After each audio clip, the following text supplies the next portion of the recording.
저 아프리카의 초원은 항상 위험으로 가득합니다.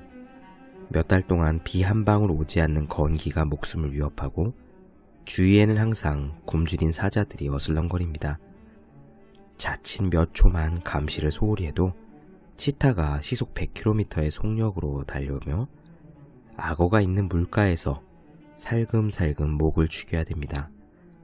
드넓은 초원은 사실상 24시간 내내 비상사태나 다름이 없습니다.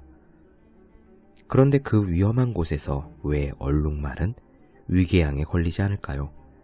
그들은 스트레스도 받지 않는 것일까요? 얼룩말이 스트레스를 받지 않는 이유는 두 가지입니다. 첫째, 사자가 있다는 사실을 인정해버리는 것. 둘째, 사자가 눈앞에 나타나기 전까지는 사자를 생각하지 않는 것. 스트레스 때문에 공부가 안 되는 사람들이 많이 있습니다. 올해도 떨어지면 어떻게 하나, 여자친구가 헤어지자면 어떻게 하나, 부모님이 반대하시면 어떻게 하나. 그렇습니다. 수험생들도 24시간 비상사태입니다. 스트레스를 받고 있나요? 그래서 공부가 안 되는가요? 불면증에 위장병에 원형 탈모증까지 생겼는가요?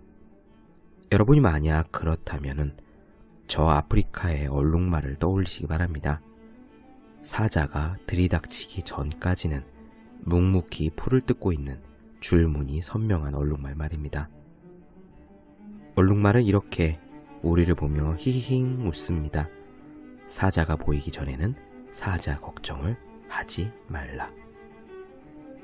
365 공부 비타민, 왜 얼룩말은 위궤양에 걸리지 않을까의 한 대목으로 시작합니다.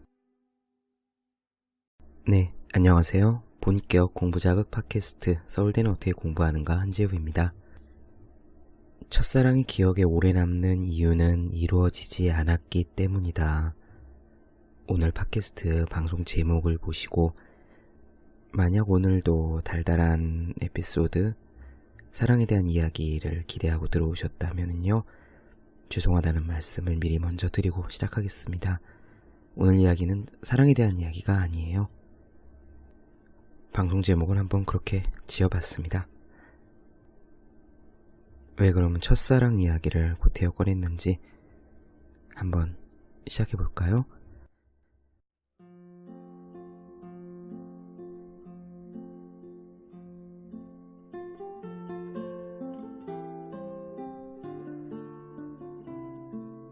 제가 좋아하는 작가 무라카미 하루키는 평생 동안 넉 달에 한 권꼴로 책을 냈다고 합니다.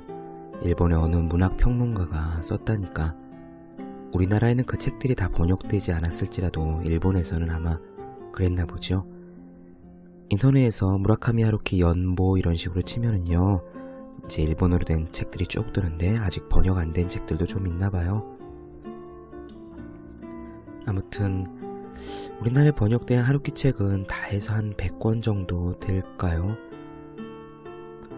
장편, 단편 소설은 물론 여행기, 재즈 에세이, 논픽션까지 장르를 가리지 않고 글을 쏟아내는 우리의 하루키입니다. 더 놀라운 것은요, 하루키 스스로 언젠가 이렇게 말했어요. 써놓고도 발표하지 않은 글들이 창고에 박스채로 쌓여있다 라고요. 정말 대단한 일이 아닐 수 없습니다. 세계적인 글이란 진심으로 이 빙산 꼭대기에 머리끝을 빼꼼 내놓은 것 한 조각과 같아서 그 아래 수면에 잠긴 우리 눈에 보이지 않는 그 노력의 양이 실로 어마어마한 것 같습니다. 하루키는 어떻게 그 많은 글을 계속 쓸 수 있었을까요? 이거는 비단 글쓰기 뿐만 아니라 우리가 하는 일이 무엇이든 간에 적용될 수 있는 노하우가 아닐까 생각합니다. 우리가 공부를 하건 작곡을 하건 기획안을 쓰건 간에 하루키가 많은 글들을 계속 쓰는 그런 방식으로 우리도 똑같이 해보면 되겠죠. 하루키는 어떻게 그 많은 글을 계속 쓸 수 있었을까요? 우리 같은 직장인들은 한 수요일 오후쯤만 되어도 반쯤은 먹어치운 파인애플 통조림처럼 영혼의 안쪽으로부터 깡깡깡깡 하는 텅 빈 소리가 들려오기 시작합니다. 이게 끊임없이 무엇인가를 생산해낸다는 사실은 체력의 문제 이전에 의욕의 고갈 문제부터 가져옵니다. 그렇게 지속적인 작업은요, 지속적인 성공 그 자체만큼 어려운 일이죠. 그런데 과연 하루키는 어떻게 계속 그렇게 글을 써냈을까요? 그 노하우를 무라카미 하루키는 어딘가에서 이렇게 밝혔습니다. 더 쓸만하다고 생각될 때 과감하게 펜을 놓는다. 그렇게 하면 다음날 집필을 시작할 때 편해진다. 어니스트 해밍웨이도 아마 비슷한 이야기를 했던 것으로 기억하고 있다. 이것은 보통 사람들의 생각과 조금 다른 이야기입니다. 우리네 보통 사람들은 술술 글이 써질 때를 놓치지 말아야 한다고 말하죠. 물이 들어올 때 노져야 된다고, 흐름을 타기 시작했을 때 파도에 몸을 맡겨야 한다는 것은 상식 중에 상식입니다. 뜨거운 아메리카노는 식기 전에 마셔야 하고요. 뜨거운 라면은 불기 전에 먹어치워야 하죠. 그런데 한창 맛이 들려고 할 때 과감하게 내려놓으라니, 그게 과연 말일까요? 막걸리일까요? 그런데 해밍웨이 역시 정말로 그런 말을 했습니다. 노인과 바다, 누구를 위하여 종을 울리나. 해밍웨이는 저 유명한 문학 잡지 파리 리뷰 인터뷰에 실린 대담집에서 자신 작업의 노하우를 이렇게 밝혔습니다. 다음에 무슨 일이 벌어질지 알게 될 때 글쓰기를 멈춥니다. 그리고 다음날 아침 바로 그 부분에서 다시 글을 쓰기 시작하죠. 여전히 쓸 것이 있으며 다음에 무슨 일이 벌어질지 알고 있는 그런 곳에 이를 때까지 글을 쓰다가 멈추고는 다음날을 맞이하는 그 순간까지 살아있으려고 애를 씁니다. 다음에 무슨 일이 벌어질지 알고 있을 때 글쓰기를 멈춘다면 계속 쓸 수 있습니다. 글쓰기를 다시 시작할 수 있는 한 모든 것이 다 잘 되고 있다는 뜻입니다. 글쎄요, 하루키와 해밍웨이가 똑같은 이야기를 정말 하긴 했는데 어떻게 이런 일이 가능할까요? 최근 100년간 전 세계에서 가장 사랑받는 두 명의 대작가가 공통적으로 언급한 비결이니까요. 우연한 징크스겠지 하고 넘어가기에는 좀 아쉬운 면이 있죠. 우리네 상식과 정말 정반대의 일이라서 오히려 흘려듣기에 어려운 조언이 아닐 수 없습니다. 잘 써질 때 그만두어야 더 잘 쓸 수 있다니 어떻게 그럴 수 있을까요? 그 답이 있습니다. 해답은요, 심리학에 있었습니다. 바로 자이가르닉 효과입니다. 1920년대 중반에 독일 베를린 대학 부근의 식당에서 대학 관계자들이 식사를 하고 있었답니다. 그 식당은 아주 잘 되는 곳이었어요. 그래서 손님도 많고 주문도 무척 복잡했는데 어떤 웨이터 한 명이 일체의 메모 없이도 그 많은 주문을 다 외우고 요리를 정확히 주문한 사람 앞에 서빙을 했습니다.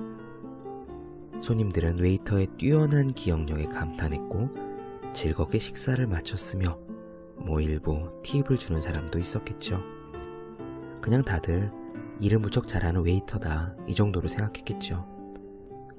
그때 일행 중 한 명이 식당에 물건을 두고 나왔다는 사실을 알게 되었습니다. 일행은 식당으로 다시 돌아가 기억력이 탁월했던 그 웨이터의 도움을 받고자 했죠. 그런데 놀랍게도 웨이터는요, 어리둥절한 표정으로 일행을 쳐다볼 뿐이었습니다. 웨이터는 그들이 어디에 앉았으며 어떤 음식을 시켰는지 전혀 기억하지 못했던 겁니다. 어떻게 조금 전의 일을 그렇게 깡그리 잊을 수 있느냐는 물음에 웨이터는 이렇게 답했습니다. 음식이 나와서 서빙을 마칠 때까지만 기억합니다. 그 일행 중에 자이가르닉이라는 이름을 가진 학생이 있었습니다. 심리학을 전공 중인 대학원생이었어요. 그는 웨이터의 행동에 깊은 호기심을 품었습니다. 그리고 이에 대한 연구를 진행했죠. 실험은 이런 식이었습니다.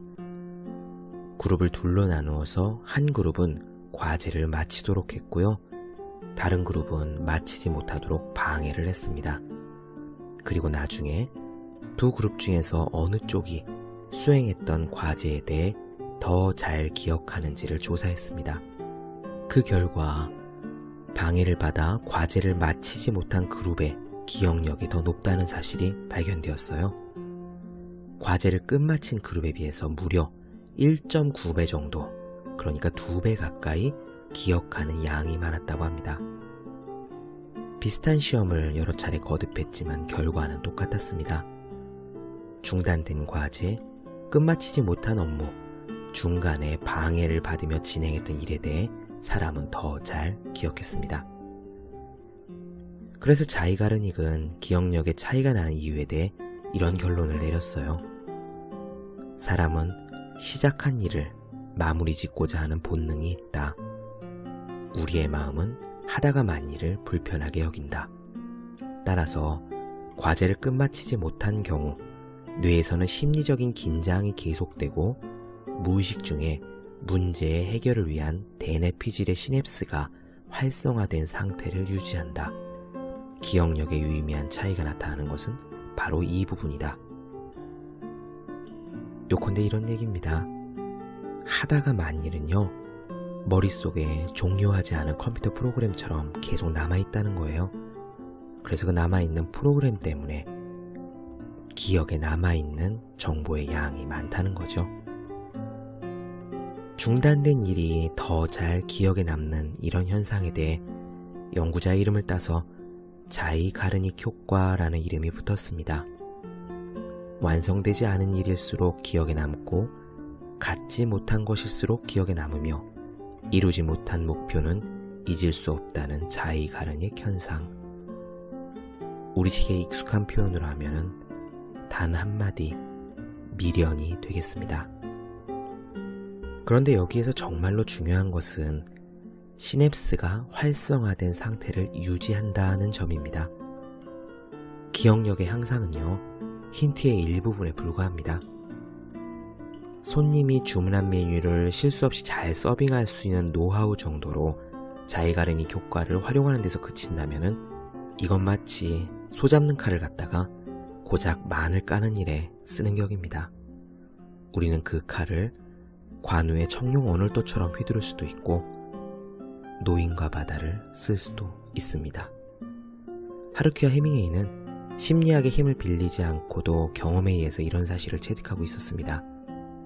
만일 글이 잘 써지는 부분에 다다랐을 때 오늘은 이 장면까지 글을 마치리라 하는 생각을 가지고 작업에 박차를 가했다면 바로 그날 하루는 비록 만족스러운 날이 되었을지언정 다음날 아침에 글을 이어가기가 여간 어려운 일이 아니었을 겁니다.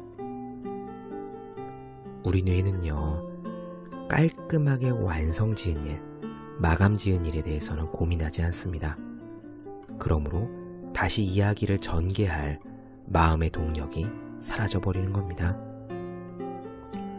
텅 빈 공터에서 기초공사부터 시작하듯이 ABC부터 다시 아이디어에 불을 지펴야 합니다. 그런 식으로 글을 쓰게 되면은 지속적인 작업과는 안녕이죠. 글감과 영감이 떨어져 수시로 슬럼프를 겪게 될 가능성이 큽니다. 해밍웨이가 직접 말하지 않았던가요? 글쓰기를 다시 시작할 수 있는 한 모든 것이 다 잘 되고 있는 것이라고.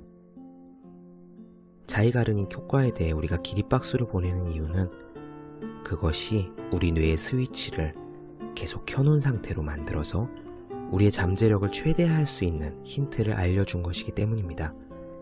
이것은 보다 나은 아이디어와 보다 적은 슬럼프와 보다 괜찮은 기억력과 보다 높은 생산성을 의미합니다.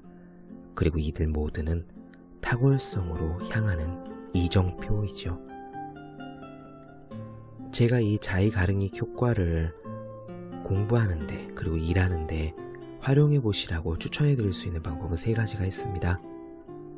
첫째, 해결해야 하는 과제를 써서 머리맡에 붙이는 겁니다. 심리학자 엘렌 랭거는요, 문제를 글로 쓰는 행위 자체만으로 우리 뇌는 상당한 자극을 받는다고 했습니다. 시냅스가 활성화된다는 것은 이를테면은 컴퓨터에서 프로그램 하나를 실행시키는 것과 마찬가지입니다. 비록 오른쪽 위에 보면은 최소화 단추가 있잖아요. 그걸 클릭해서 우리의 모니터 화면에는 보이지 않을지라도 컴퓨터는 계속 그 작업을 하고 있죠. 작업관리자 창을 열면은 계속 프로그램이 돌아가고 있습니다. 마찬가지입니다. 머릿맡에 붙여둔 과제를 보면 무의식적으로라도 뇌에 지속적인 자극이 주어질 것이고, 지속적인 자극은 훌륭한 아이디어로 가는 문을 열어줄 겁니다. 둘째, 중간에서 시작해서 중간에서 하루의 작업을 마치는 겁니다. 제가 극장에서 처음 보았던 영화가 기억납니다. 아마 대여섯 살쯤 되었을 거예요. 실버스타 스텔론이 주연한 로키 4였습니다. 다 무너져가는 낡은 동네 극장에 도착했을 때 영화는 이미 상영 중이었습니다. 하지만 저희 아버지는 괴념치 않고 극장에 들어가셨고, 우리는 시작한 지 1시간쯤 지난 뒤부터 로키를 보기 시작했습니다. 줄거리가 기억나는데, 로키의 친구가 적으로 나왔던 돌프 룬드그렌에게 시합 중에 맞아 죽는 장면부터 보았었어요. 바로 거기서부터 시작해서 저희는 로키의 경기로 이어지는 그 장면을 보았습니다. 영화가 끝나고 엔딩 크레딧이 올라가고 사람들은 자리를 떴지만 저희 가족들은 계속 앉아 있었습니다. 그리고 다음 회차 상영 시간을 기다려서 전반에 1시간을 본 뒤에 상영 중간에 극장을 나왔습니다. 극장에 처음 들어갔을 때 본 맞아 죽은 권투 선수가요, 로키의 아주 오랜 베스트 프렌드였음은, 그래서 로키의 시합이 그 친구에 대한 복수전이었음은 나중에 보아서 알았습니다. 저는 저의 글쓰기에 있어서 로키4처럼 작업을 해보려고 합니다. 하루에 기승전결을 다 하는 것이 아니라 어제 작업에 이어서 전결을 하고요, 다시 새로운 기승을 시작하는 거죠. 다음날 아침 무슨 일이 벌어질지 잘 아는 전결에서 스타트를 시작하는 겁니다. 그리고 마지막 세 번째 조언은요, 여러분이 만약 무슨 공부를 하는 사람이건 간에요, 기말고사를 본 뒤에 한 과목을 끝난 뒤에 이제 마쳤다는 해방감을 갖지 않으시기를 조언드립니다. 보통 우리 그렇게 하잖아요. 한 학기 내내 열심히 공부하고 시험 기간에 잠을 줄여서 겨우겨우 시험을 보고, 그래서 시험을 마치는 순간 이 과목은 이제 영영 평생 다시 돌아보지 않을 사람처럼 자유다, 끝났다, 해방이다 하고 환호하죠. 우리의 뇌는요, 만약 우리가 어떤 일을 마감지었다고 생각하면은 그것들을 잊어버려도 되는 완성된 과제라고 생각합니다. 조금 불편할지라도요, 마치 식당에서 다 먹지 않고 남겨두고 나온 피자 조각을 다음날 아침에 아쉬워하듯이 여러분이 공부한 것들을 마감 짓지 말고 계속 머리 쪽 한구석에 작은 불편함으로 가지고 계시기 바랍니다. 그래야 여러분들이 나중에 혹시 그 과목들을 펼쳐서 다시 볼 일이 있을 때, 자격증 시험이건 국가시험이건 고시건 간에요, 그때 기억이 그나마 남아있습니다. 물론 이것 말고도 상상력을 뻗어나가다 보면은 자이가르닉 효과를 각자 여러분의 공부와 일에서 활용할 수 있는 방법이 무수히 많겠죠. 매일매일의 작업에 미련을 남겨서 평생의 일에 미련을 남기지 않을 수 있는 방법입니다. 첫사랑이 기억에 오래 남는 이유는 그것이 이루어지지 않았기 때문입니다. 여러분의 일을 여러분의 공부를 첫사랑 떠올리듯이 할 수 있다면 얼마나 많은 것을 남길 수 있을까요? 본격 공부자극 팟캐스트 서울대는 어떻게 공부하는가? 오늘은요, 자의가릉이 효과, 왜 중단된 작업이 우리 머릿속에 더 오래 남아있는가에 대한 이야기를 나눠보았습니다. 오늘 출판사의 제 에디터분으로부터 기쁜 소식을 들었습니다.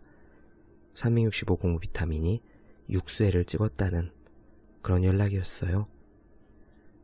요즘같이 출판이 불황이고 책을 잘 사보지 않는 시대에 다른 광고나 마케팅이 없이도 그저 입소문만으로 꼬물꼬물 계속 꾸준하게 나가고 있어서 365 공부 비타민에게도 고맙고, 그리고 책을 읽어주시고 주위 분들에게 선물해주시는 여러분들께 너무 감사드립니다. 네, 오늘은 여기서 물러가도록 할게요.